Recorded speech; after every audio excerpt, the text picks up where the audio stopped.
Promesse biblique du jour. Doutez-vous de la bonté de Dieu. Un prédicateur a dit: la racine du péché, c'est de croire que Dieu n'est pas bon. Il existe dans ce monde déchu une multitude de circonstances et d'événements qui nous portent à croire que Dieu n'est pas bon, tels que les maladies, les tremblements de terre, la guerre, les famines, les tempêtes, les inondations, etc., etc.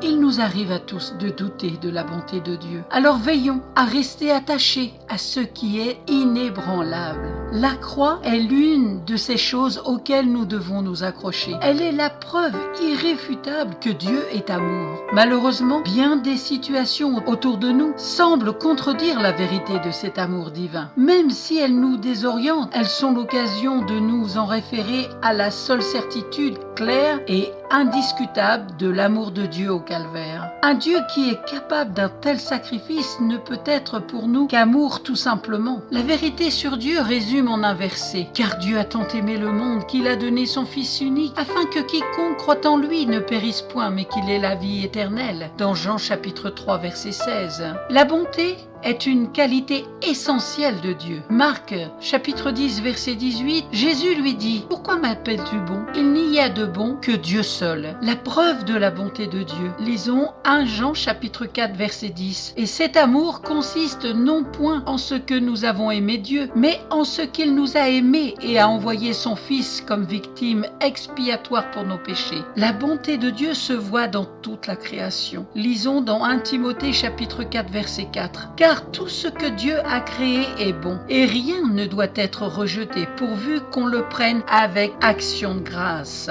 Faites vôtre la déclaration du psalmiste, psaume 145, verset 9. L'Éternel est bon envers tous, et ses compassions s'étendent sur toutes ses œuvres. Vous savez déjà que Dieu est bon. Cherchez à en savoir plus, nous dit la Bible, dans 1 Pierre chapitre 2, verset 2 à 3. Désirez comme des enfants nouveau-nés le lait spirituel et pur, afin que par lui vous croissiez pour le salut, si vous avez goûté que le Seigneur est bon. Terminons par cette citation d'Albert Camus, écrivain et philosophe français. Il a dit: tu te lèves le matin, pense au précieux privilège que tu as d'être vivant, de respirer, de penser, de sentir et d'aimer.